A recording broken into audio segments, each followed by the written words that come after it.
Good evening, happy Wednesday, and welcome to WDW Radio Live. I am Lou Mangello, you are my friend, and this is my favorite night of the week. I have missed you.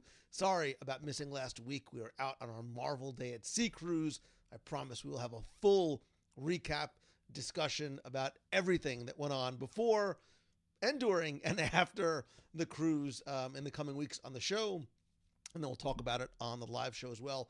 If you are watching live, thank you for being here. Let me know in the comments where you are watching from. And if you're watching on the replay, don't forget to join us here every Wednesday, 7:30 p.m. Eastern at WDW Radio Live. Join the community and conversation in the clubhouse and turn on notifications so you don't miss a thing. Lots to talk about tonight. I almost don't even know where to start. It feels like it's been so long since we've been together. And part of the reason why I decided to do the show at home tonight instead of going out to the parks is just so we could talk about some of those things that we've missed, not just in the last couple of weeks, but really in the last couple of hours. And I'm very excited to talk about Story Living by Disney. We'll get into a full discussion about that. All right, I've tried as I must. I can't seem to do it without these. A couple things let's talk about first. Hope that you have tuned in, had a chance to download and listen to this week's podcast, part one of our Tomorrowland past, present, and future. Kendall Foreman joins me to talk about the genesis of Tomorrowland in Walt Disney World, the original intent, design, feel, direction, and then how it's changed over the years, where we are now. And next week, we'll get into a very interesting discussion about where Tomorrowland is likely going to in the near and hopefully not too distant future as well. So please tune in. Please do me a favor, spread the word. Tell a friend, literally, like tell a friend in real life, or share a link to that episode out on social and tag me so I see it. Really, really appreciate it. And if you have any comments about it, come talk about it over in the WDW Radio Clubhouse as well. Like I said, after we do a show about it, after we do next week's show about it, we'll go into a full discussion about Tomorrowland, just like we'll do for Marvel Day at Sea as well. Speaking of which, if you missed our Marvel Day at Sea cruise and you're like, oh, it looked like so much fun, I wish I was there, don't sweat it. Because although, unfortunately, our Disney Wish inaugural cruise was pushed back, we have a new date. It is now, wrong one, it is now August 1st, 2022. All good things to those who wait. I just realized it's actually the day before my birthday, so we're going to make a little birthday cruise while we are at it as well. We actually do have some availability. We have very limited availability. I will post about this later or tomorrow in the clubhouse, but if you're interested in coming, go to www.radio.com/DisneyWish2022 or reach out to your Mouse Fan Travel Advisor. If you can't make that one, in December, we're going to do it all over again, but this time it is a very merry time cruise on the Disney Wish for Walt's birthday and Christmas at Sea. Man, when we get to our conversation of the fun we had for our Marvel Day at Sea, we literally brought a little bit of Christmas to our cruise in February, and we're really going to turn it up to 11 come December. And then next year, we're going to do the Disney Fantasy because it's an 8-night Bermuda and Bahamian cruise with an overnight in Bermuda, which I've always wanted to do. I cannot wait to do it. Jeff C., I see you, brother. He says, I'm going to have to just eat salad until the Wish cruise. You're still full. No, Jeff. See, this is where you can tell the rookies. You can tell the rookies here. He says, I'm going to have to eat salad until Marvel Day at Sea. I think not. What you need to do is continue to sort of condition your body to the amount of food that you're going to eat. And just wait, because it's going to be on the Wish. Did I mention that there's a Marvel-themed restaurant on board? My little nerdy, I can't wait. I cannot wait. But like I said, we'll talk about everything that is involved, including what it looks like to get on a cruise now. Very, very stressful day at the port, but it was all certainly worth waiting for. If you're coming on any of the cruises, I see some of you already posting in there. Vicky Guppy is coming. Brett Bowen is going to be there. If you're coming to Kenyon has already started the family negotiations. Don't think of it as negotiation as much as it is. Listen, if you need me to call your family, like, I'm not kidding. I will help convince them.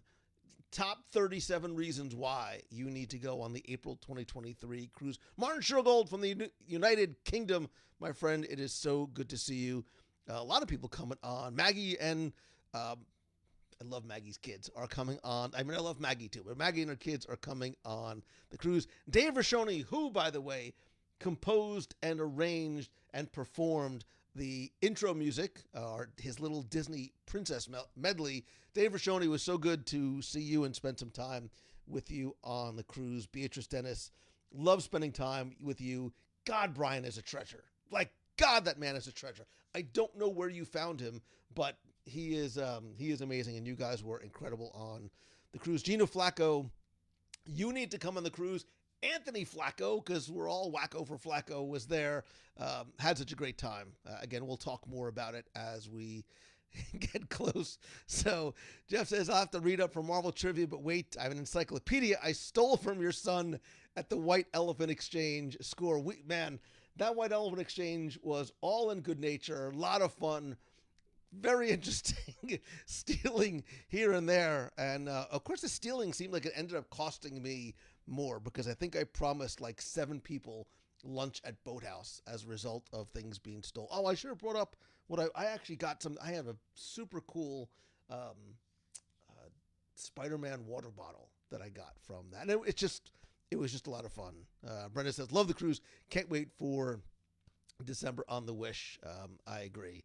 Yeah, poor Nick, my son, God bless him, man. He had, I think, 7 items stolen from him. Somebody came to me later on and goes, who steals from a kid on the White? I said, listen, it's White Elephant, and it's all in good fun. So it was great. It was great. So Kelly says, I've never been on a cruise, but when I do, it's going to have to be a WDW Radio cruise. A girl can dream.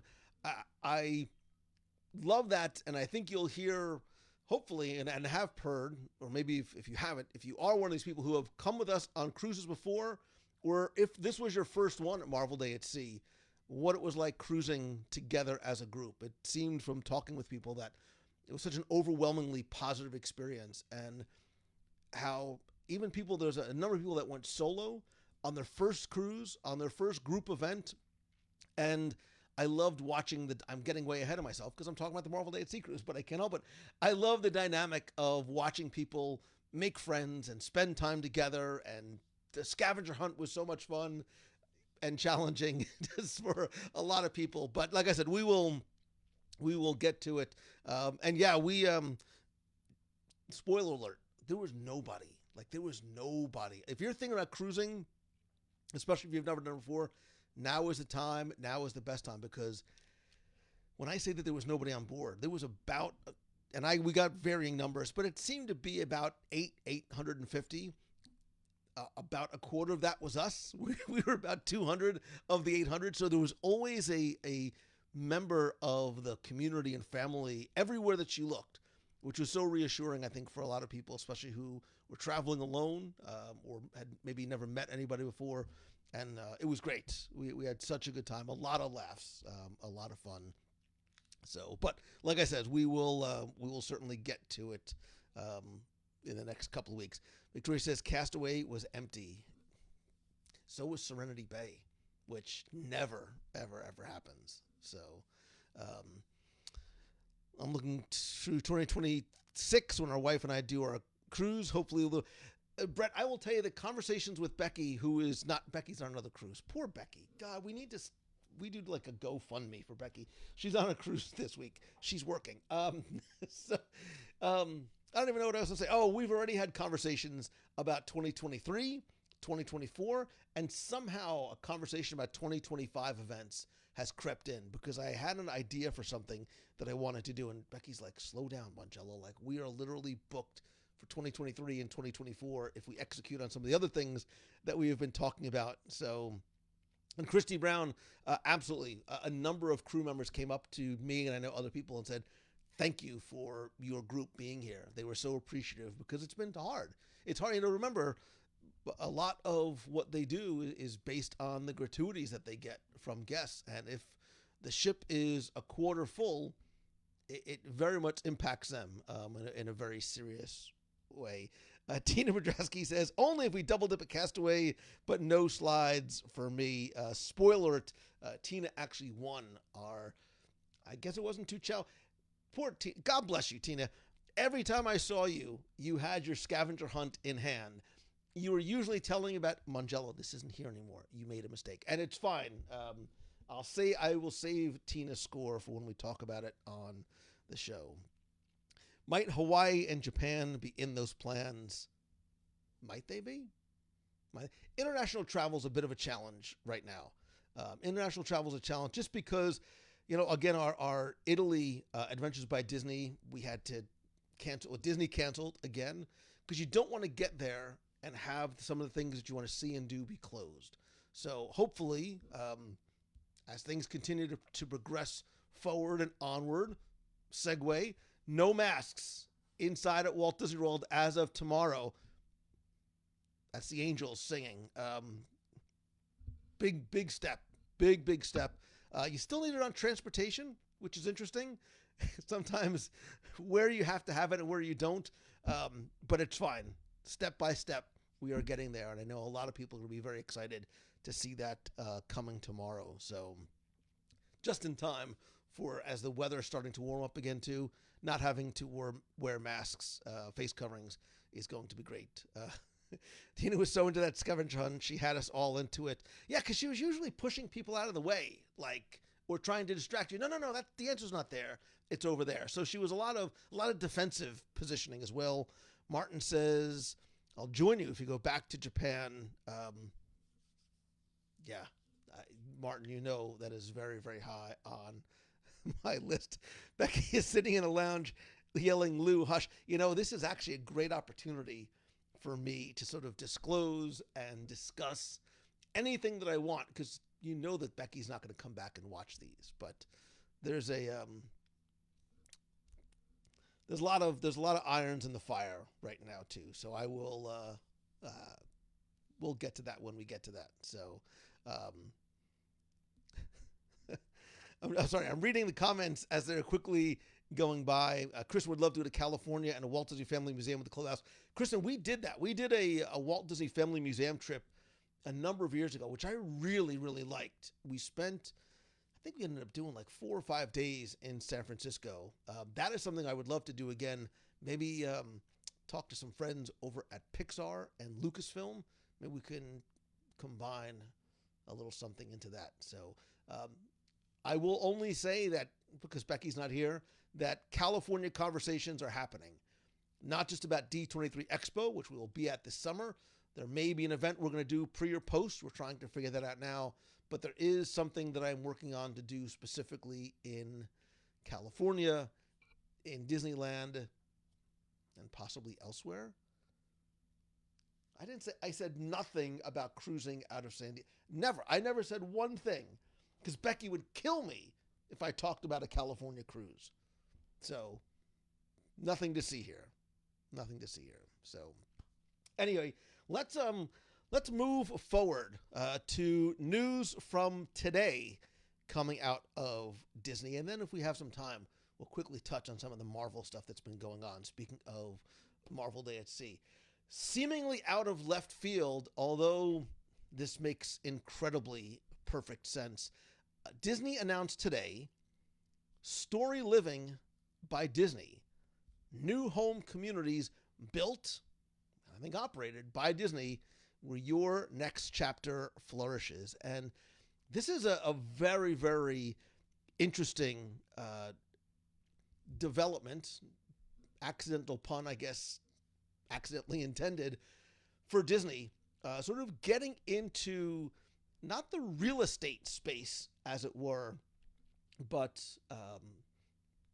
really more the development business, the development and management business. So what I want to do is I want to share, if you haven't seen it, I want to share a short video put out by Disney today. If you haven't had a chance to see it, which we will, maybe I'll pause throughout and we can discuss along the way to give you a better sense of exactly what Story Living by Disney is going to be. Disney has shared stories that have touched the hearts and minds of people around the world for nearly 100 years. At Disney parks, experiences, and products, our job is to turn dreams and stories into reality, into something that you can touch, taste, and smell, something you can feel and experience and share with those you love. Disney experiences are magical because they start with great storytelling. They include a quality that is unmatched anywhere in our industry. And of course, they're brought to life by our world-class Disney cast members. So Derek, I'm going to get to your question about how this is different from Celebration and how this is similar to Celebration and a few other things Disney has done in the past as well. And every time we reach a new horizon, we start to dream a little bigger, and we look for new ways to tell our stories. And to Kyle asked, do I think it's going to be affordable living? We'll talk about that too, and I think where this is actually going to be positioned. With more people. It's all part of our boundless exploration to provide experiences for guests beyond the theme parks, no matter where they are. I'm going to stop again as I'm reading some of the comments. John says, I have mixed feelings. How did Celebration turn out? And like Golden Oak was attainable, and like Golden Oak, I think he meant to say, was not necessarily attainable to the modest folk. I think I sort of have an understanding of where this is going to be positioned. Let's watch this piece, and then I'll talk more about some of the things I was able to pull from some of the other releases and some of the other information that was provided by Disney. As Imagineers, story is at the heart of everything we do, and we love bringing authentic places to life to immerse you in those stories. Our consumers trust that experiences that Disney creates will be enriching, adventurous, and fun for all involved. And they all know that it will have that special Disney touch, attention to detail, and innovation. And while we're known most for our theme park experiences, we've built an incredible legacy of going beyond the parks, finding new ways to make magic for Disney fans in beautiful locations, both on land and at sea. So Tom says, is it clustered around existing Disney properties? No. This is actually, Rancho Mirage is the first one to be near Palm Springs. I'm proud to announce our next Disney experience, Story Living by Disney. All new Disney-branded master-planned residential communities designed to be the perfect setting for Disney fans to write the next exciting chapter in their lives. And some neighborhoods will be planned for residents ages 55 and over. Woo-hoo. Story Living by Disney allows us to leverage what we do best: world-class service, legendary storytelling, and creativity. This exciting new venture will enhance, extend, and strengthen the Disney brand by allowing us to bring the magic of Disney to places you may never have expected. These vibrant communities will be infused with Disney placemaking. Picture an energetic community with the warmth and charm of a small town and the beauty of a resort. A place that entices inspiration and makes every moment more memorable than the last. A Story Living by Disney community is something truly special. We're exploring a variety of locations in the U.S. for our Story Living by Disney communities. And while each site will have core Disney DNA, each will also have a very distinct personality, drawing inspiration from the local landscape, from the history, and the culture. I'm standing here in the community of Rancho Mirage, just outside of Palm Springs, California. And I'm excited to announce that our first Story Living by Disney community will be located right here, not far from the area where our founder, Walt Disney, once lived. The first community will be called Cotino. And in addition to residential homes, this development is also expected to host a hotel and a range of shopping, dining, entertainment, and leisure activities, as well as a grand oasis featuring clear turquoise waters with Crystal Lagoons technology. Voluntary club membership will offer access to our waterfront clubhouse, a club-only beach area with recreational water activities, as well as Disney programming, entertainment, and activities throughout the year.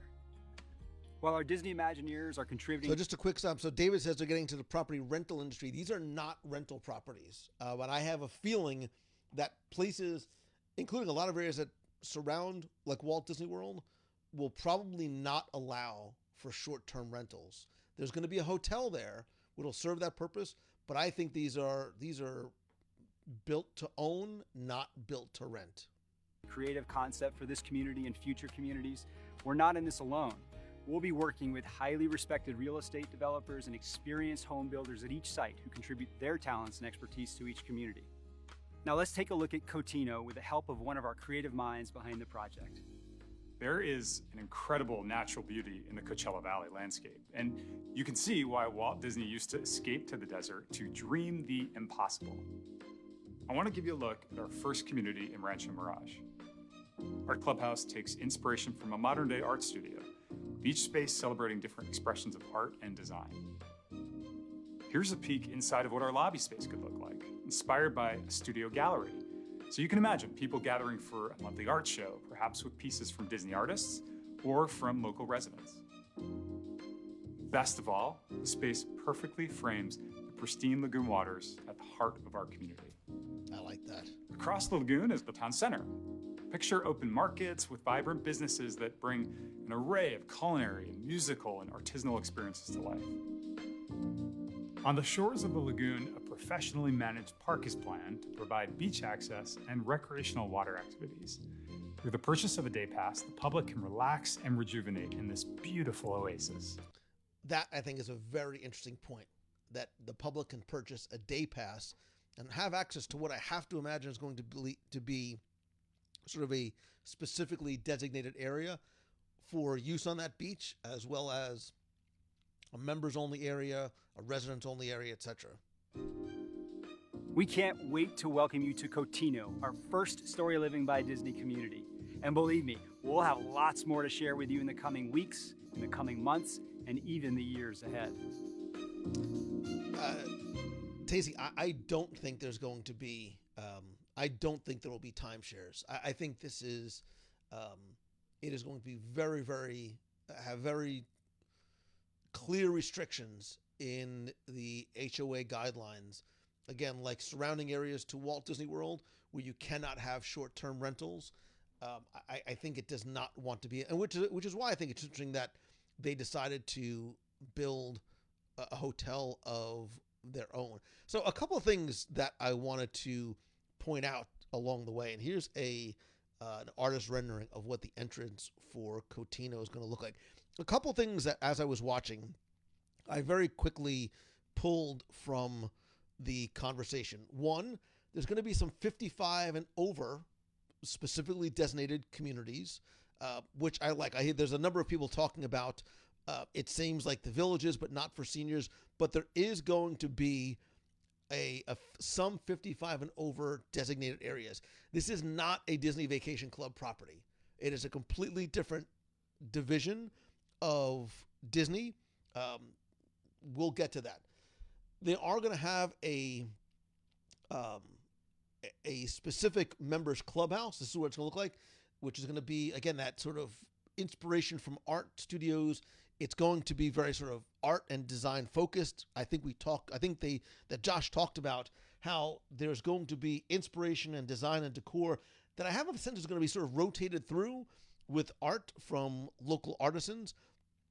There is also going to be a members-only clubhouse, which we'll talk about membership in a second. I do like the fact, I want to go back to the beach and the aerial shot one more time, because I don't necessarily see it here, but there is going to be a hotel with a managed beach park with recreational water activities that can be accessed by the public through a day pass, which I think, again, is very, very interesting.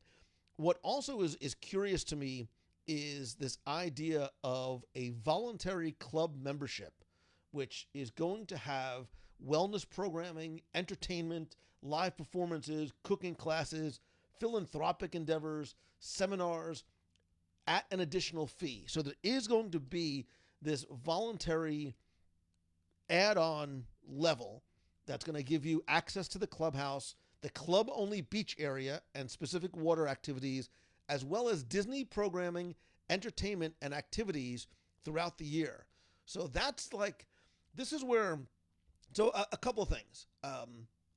One, I saw, and I don't know if Josh really touched on it here, but something I caught in the press release was there was very specific mention of service and how Disney service was going to be an important integral part of this, which means it's not just Disney built, and obviously Disney's not building it. They said that they're working with designers and developers to build it, but it sounds like it's going to be Disney-run property. What the structure of that looks like, I don't currently know. But what I think is really interesting, somebody mentioned Celebration before.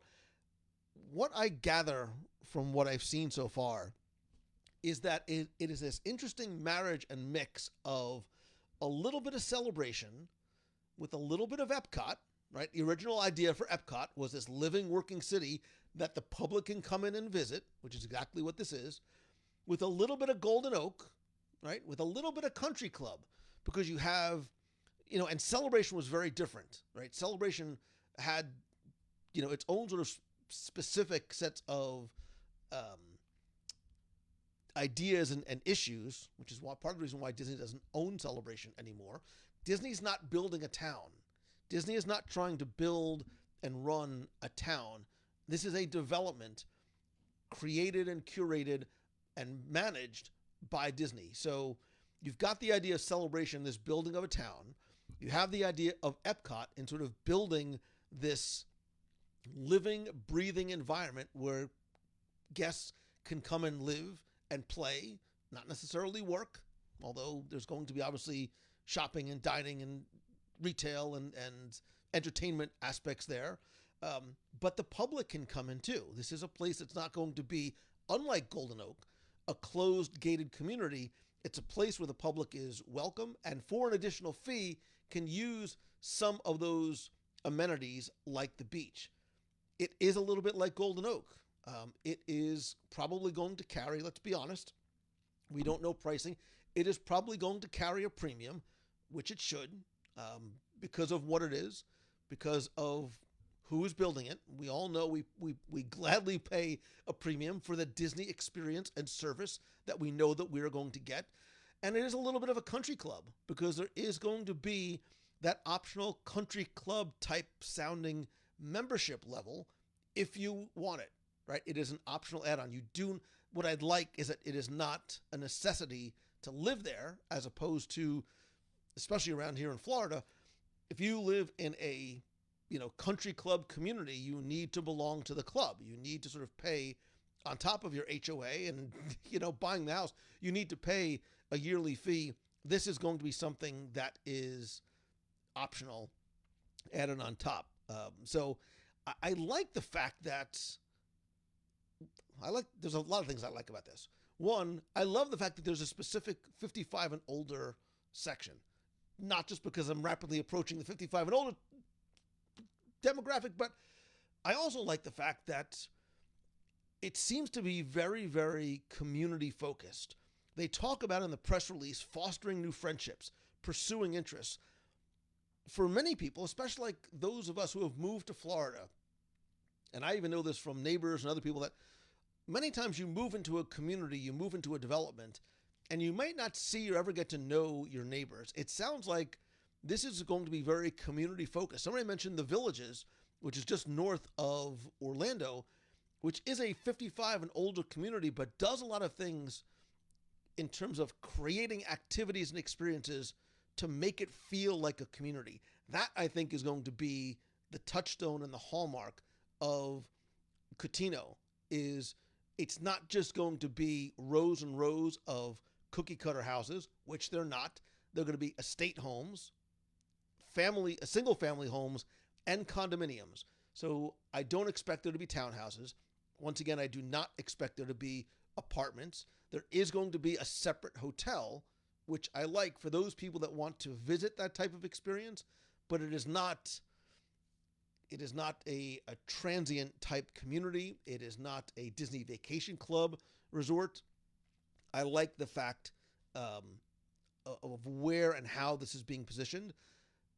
Josh talked about how this is the first of what I think is going to be many as they start to look at locations. Somebody asked if it is going to be built around existing theme parks. I think specifically not. Like Aulani, which was meant to and obviously built very far away from a theme park, this is not a theme park-like experience. There's going to be that Disney feel sprinkled on top, but it is not about you go here so you can go to so you have a place to go to Disneyland. You can certainly go there. Palm Springs is not incredibly far, but I think it's really interesting.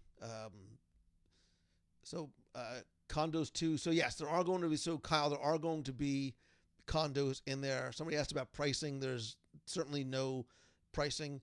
Somebody says it sounds cool, but it also sounds expensive. We don't know. Again, I think based on what and where it is and what it is going to provide, I do not think it is being positioned as, the discount house. That is not what this type of community is being built for. Do we know if they're going to have their own schools inside the bubble, which you, like me, being sort of just north of Magic Kingdom, we live in this sort of symbolic type bubble? I do think that's where it's going to be. I don't know. And my gut reaction, as I think out loud, would be no. Because I don't think Disney is trying to be this quasi-government building a city town a la Celebration, a la Lake Buena Vista. Again, I think they are developers. I think there's probably going to be zoning for schools, maybe in the area. I don't know Rancho Mirage at all. I'm obviously going to go on the Google Maps and see exactly where it is and what else is around it.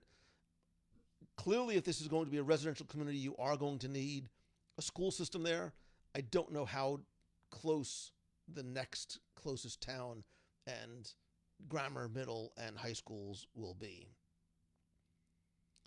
I'd love to hear what other locations are planning, especially on the East Coast. Jimmy Kenny, I would not doubt that secret land purchases are already taking place.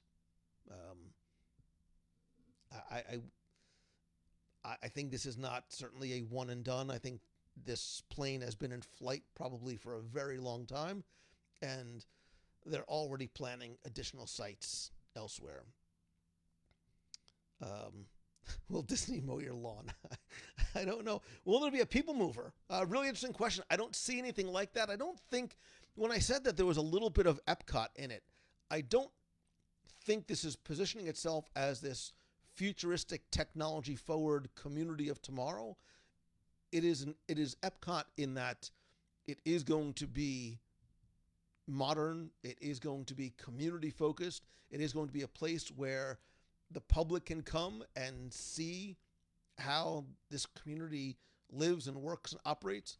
But I don't think it is meant to be something sort of showcasing future technology. Although a people mover anywhere would be awesome. If I had a people mover between my house and Publix, I would probably just get rid of my car. Do we see any other clear outside view of homes? No. From what they provided, very little. And again, this is all very, very early concept art. So we don't know what homes are going to look like. We also don't know who the actual, I don't think, I can take a look at the press release again. I don't think we know specifically who the developers are at this point, or if there's only one. Let me just take a quick look and see. I don't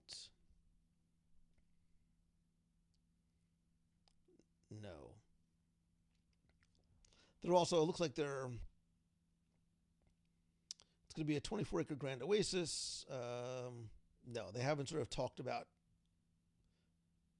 who the other outside designers and developers. But I like the fact that Imagineering is playing a part in the design as well. Carrie says it's about an hour. Please don't let it be like the Villages. The Villages has its place. I know a lot of people that live and love living in the Villages. I wonder if they're inspired by the Villages, which if it doesn't stop growing, will be touching Disney very soon.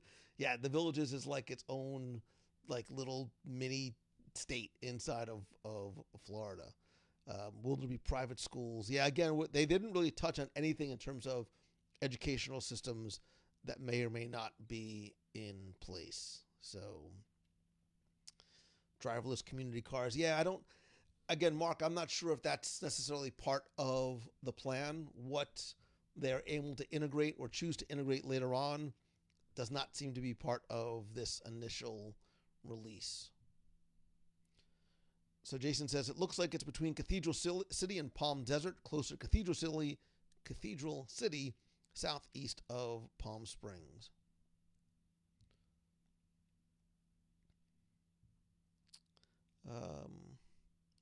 All the front lawns will probably not have topiary plants like Edward Scissorhands. I will not even I will not even speculate in terms of cost because I just don't know. I don't know. I certainly don't know the market out in California. I don't plan on moving anytime soon, but I think this is going to be an interesting tourist destination. What intrigues me as I think about it is the hotel. The fact that they have a hotel here. Again, this is not a hotel for people that are going to visit Disneyland. This is a hotel for guests that are going to visit Cotino and maybe Palm Springs. If somebody can just look for me and see driving distance between Palm Springs, which is a tourist destination, and Cotino, how far is it? But having this hotel with areas that are accessible to the public with a day pass is very, very interesting to me. Does Cotino become a destination? I think it probably does. I think it probably does. Different than the way Celebration Hotel is a quote unquote destination, and how Celebration itself has changed. You know what? I need to do. You know what? I'm going to do a deep dive. I'll do a DSI into the town of Celebration, what it was planned for, what it was, and what it is now. I will tell you that before I moved to where I am now, I spent a lot of time looking at Celebration. And even when I still lived in New Jersey, I came down before even thinking about moving, before any of this, whatever this is, started, when it was still owned and run by Disney and had a very different set of rules and parameters that you had to follow in order to live there, which have since been lifted since Disney is no longer sort of in control of Celebration proper. So I think this is I have a feeling this is going to be wildly successful, and I think this is going to be, from a Disney corporate perspective, is a very fascinating addition to the Disney portfolio. Now, again, the development business, right? Not necessarily the real estate business, but they're in the community. Maybe they're in the community business, which is what they've always been in. But purpose building their own communities with their own standards, where they want it, with their own HOAs and guidelines. As we start to dig deeper into this, I think this is, and I see, so man, it's about 30 miles to Palm Springs. So in California drive time, that's about 5 hours. 30 miles is about 5 hours from Palm Springs. So I know some people are talking about Crystal Lagoons. I've heard the name. Supposedly these are spectacular. I did a little bit of research before we got in, and again, judging from that aerial shot of what this central lagoon springs is going to look like, just based on this alone, from a community perspective, from an entertainment perspective, it looks very, very interesting. I don't see any specifics in terms of the number of homes that are going to be built here. I don't know that this concept art is necessarily all inclusive of just how large the property is going to be. But this will be an interesting thing to watch as it continues to get closer and mature, and as we start to see, assuming this is going to be the success we think it is, as we start to see this expand to other locations around the country. So, and Jeremy, yes, I do believe that residents and members, remember, there is that optional level of membership that is going to be available. But this idea of this walkable community shopping, dining, pedestrian-friendly area, I really, really like what this is from a design and sort of master planning perspective, just based solely on the little that we see so far.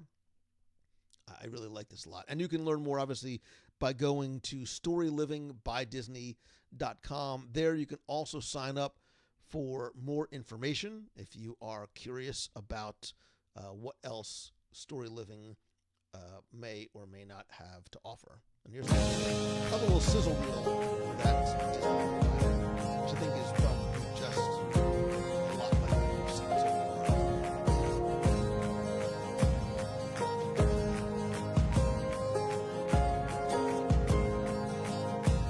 Go back for a second, right? Because I think this is the key thing: service, storytelling, and creativity. The hallmark of Disney. These are words that are repeated constantly in the promotional materials. I want to see how this translates into the actual execution of the property itself.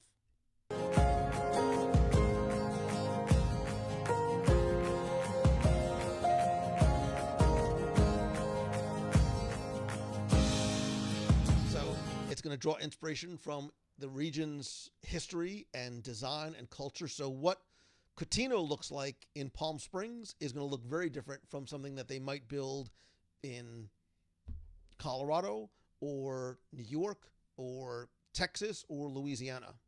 And I'm making up those places just out of nothing. Imagine you didn't be involved.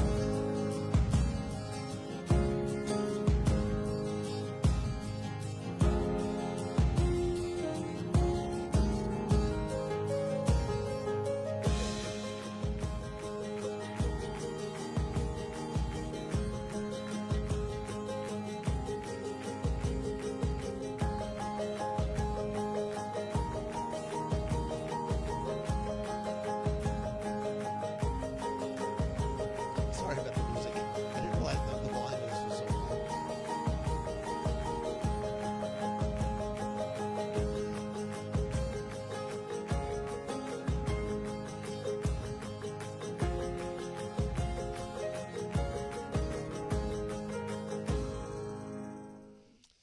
So there you go. So do I, again, I do not think, Victoria, I think this is a very, very, very different and distinct and separate product than the RCI and Disney Vacation Club properties. This is meant for something completely different. This is meant, from what I gather, for permanent residency or permanent ownership of a single property. It is not the timeshare type of structure for these. So yeah, I don't know why that video's volume was so loud. Sorry about that. I'll talk to the production crew, which is me.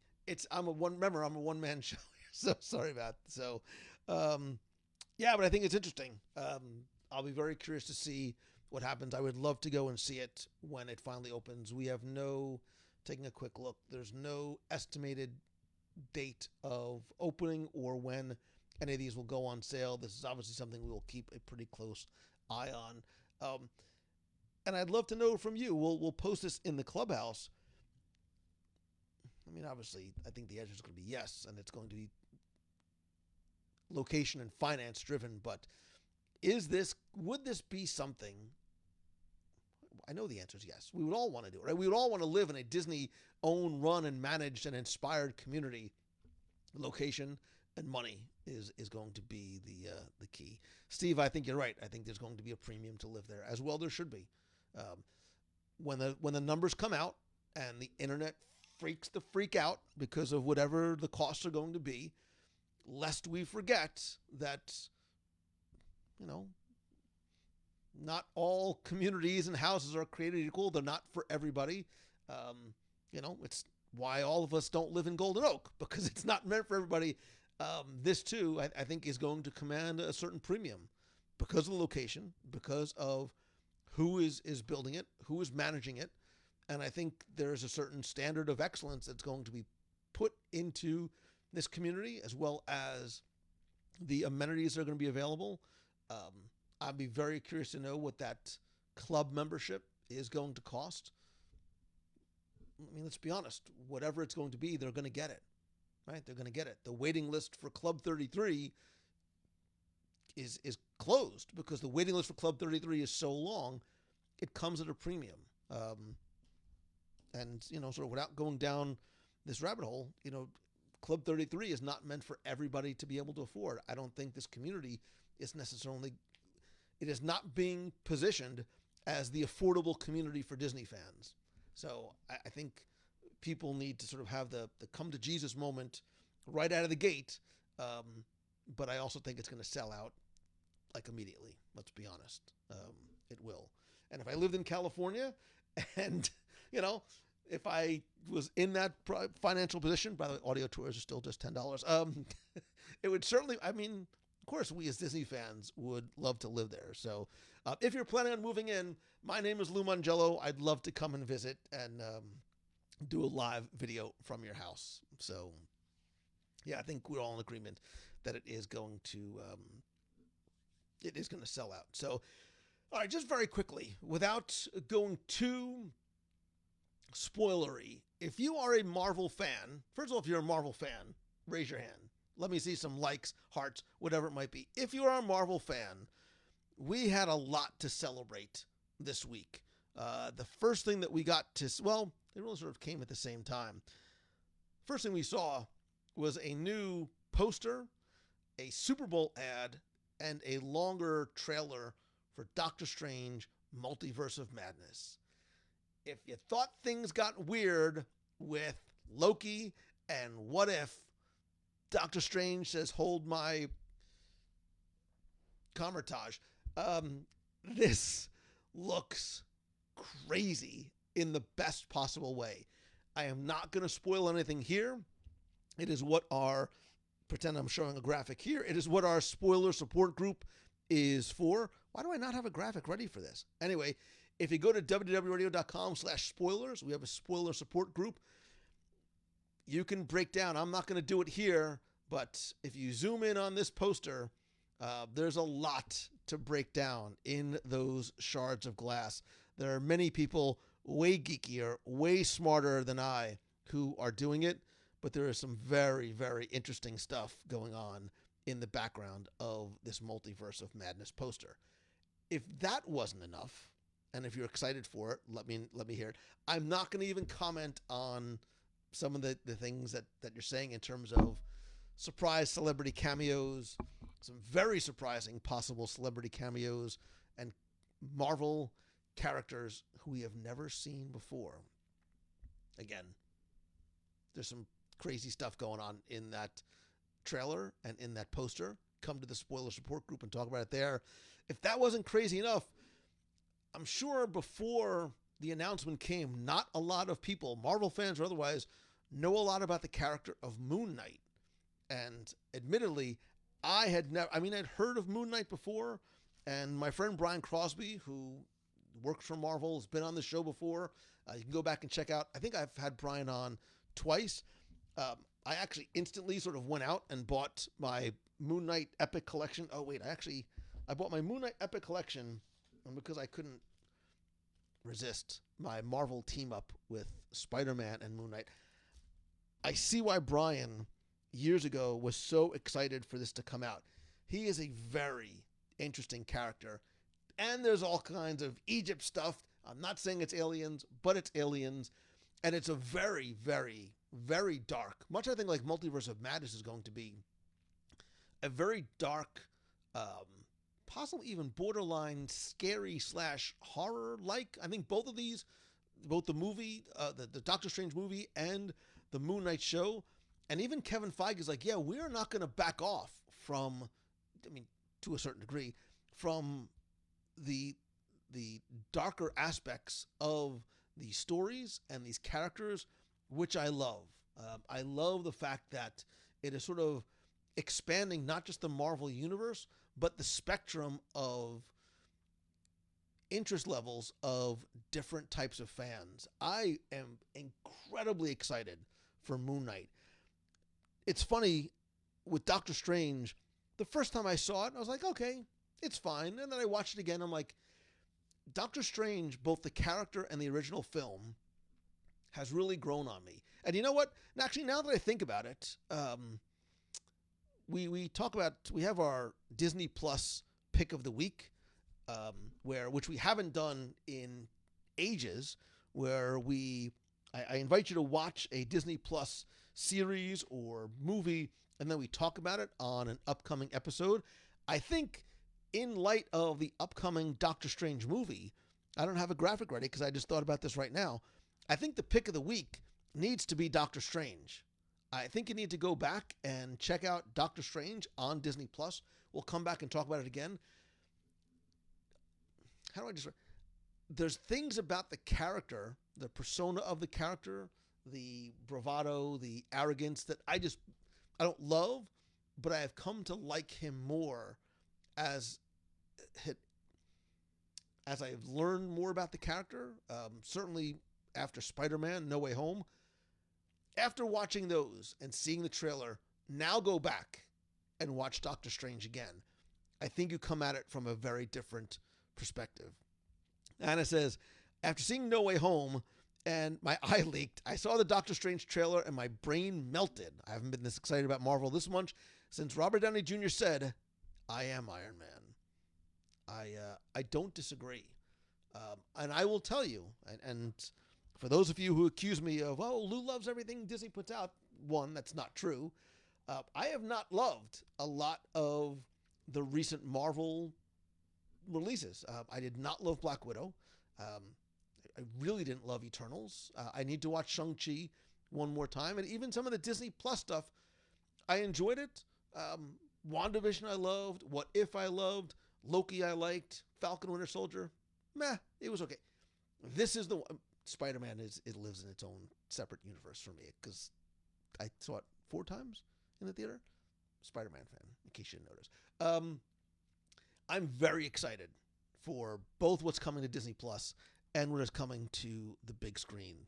I think it is going to be full of surprises. I think these are not stories that most of us are familiar with, which is a great thing, right? Like, even the Spider-Man, it's like, I know Spider-Man, but the stories are different and unique, but so much of Multiverse of Madness and so much of Moon Knight is outside the realm of what a lot of us probably know or are familiar with. And I think that's a really, really, really good thing. I think there's a lot to be excited about if you are a Marvel fan. So out of the two, out of Multiverse of Madness or Moon Knight, which one are you more excited for? And I just had an idea. I wonder if I could rent the theater out for Multiverse of Madness. Hold on.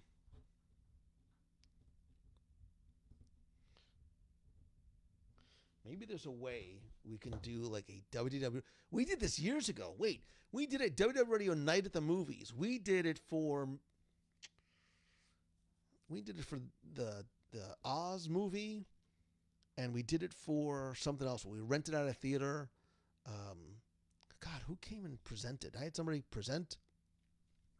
But maybe we'll do that. Jeff C says, started reading Moon Knight during the cruise. Really good. Still looking forward to your mom. Multiverse of Madness a little more. Yeah, I know you can't do rent in Disney Springs anymore, but there's another theater, Beatrice, like the other way, you know what I'm talking about, which is not far, which does do it. It's very, very comfortable and has very, very good food, which I'm going to certainly look into. So it's actually my preferred theater to go to. Although the only thing Disney Springs AMC has going for it is the number of theaters. It's close to Boathouse and Everglazed, and the Dolby Atmos theater is redonkulously cool, especially for movies like this. Do I think they'll have Disney Plus for Gwen Stacy? I'm not sure what you're asking. Do I think Gwen Stacy's going to have her own Disney Plus show? I don't know because I'm not sure how Gwen Stacy falls into the Sony deal. So, I love how the camera chose to shift focus to the Doom Buggy license plate. Sorry, let's see if I can fix that face. Come on, camera. Wait, let me do this. I'll fix that. Sorry about that. The background is... Well, how did that happen? Oh, good Lord. How did that happen? Let's see if we can fix it. Whoa. That's way too close. There you go. Better. I don't know why it does that every so often. So there you go. There's a lot of exciting stuff going on. Doctor Strange is going to pull everything since Endgame together to finally put the multiverse together and point to the future of timelines.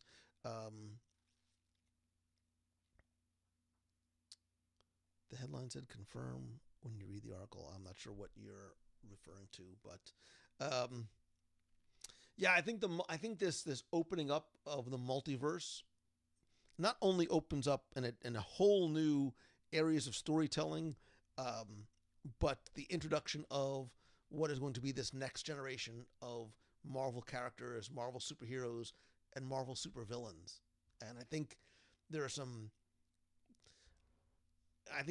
very interesting classic Marvel villains that we're going to get.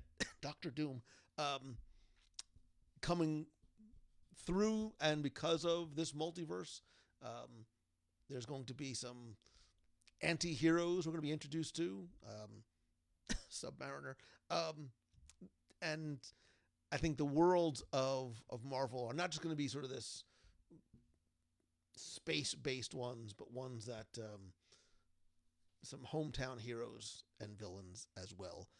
By the way, speaking of hometown heroes and villains, it just made me think about this.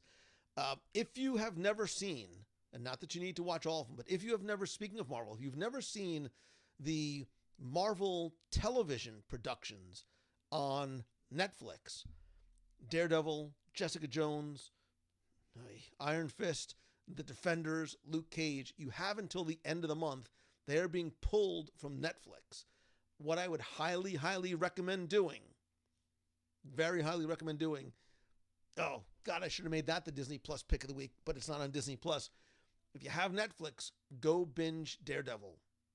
Go and binge Daredevil. It's enough time has passed. Charlie Cox, who is Daredevil, Nelson Murdoch is in, Nelson from Nelson and Murdoch law firm is in Spider-Man No Way Home. Do I think that they are going to be ported over to Hulu? Probably, just in case there is a gap. I would go and watch. There's only 3 seasons of Daredevil. I think it is the best, far and away, of the Marvel television, may you rest in peace, productions on Netflix. I would not necessarily say it is a kid-friendly show. You determine what kid-friendly is for you and your family. It is very dark. It is violent. It is not appropriate for all ages, but Daredevil is a great character. Charlie Cox does a phenomenal job. And I think of all the Marvel Television Studios productions, I think Daredevil is the character that you are going to see again and again. And the villain, Kingpin, and Vincent D'Onofrio is amazing in Kingpin. You are going to see him again and again too. So I would definitely go and check out Daredevil, and we can talk Daredevil in the spoiler support group or the clubhouse. Even though it's on Netflix, it doesn't matter. But again, that leaves as of March 1st. So check it out if you have not seen it yet already. And what else? I think that's it. I think that is it for tonight's WDW Radio Live. I am so happy to be back from the cruise. Got some exciting things coming up in the next couple of weeks that I'm going to share with you, including some travel from a non-Disney destination that I'll be sharing with you on social and on the Instagrams. Again, don't forget about, let me switch over to here.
Good Lord.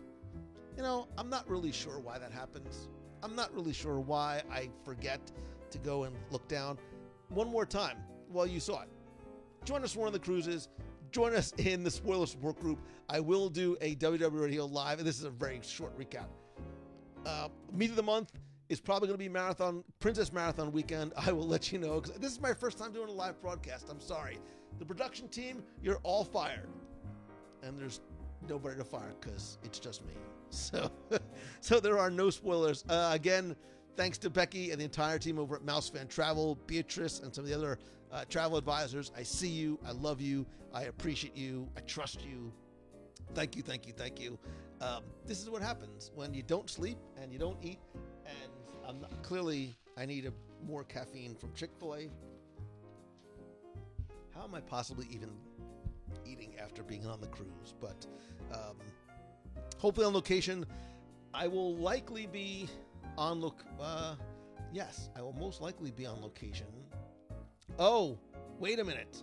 I will definitely, wait a second. How did I forget about this? Wait a minute. I almost forgot. I will definitely be on location next week for something it's burying the lead, Mangello. Because time is going by way too fast. Is it next week? It's next week.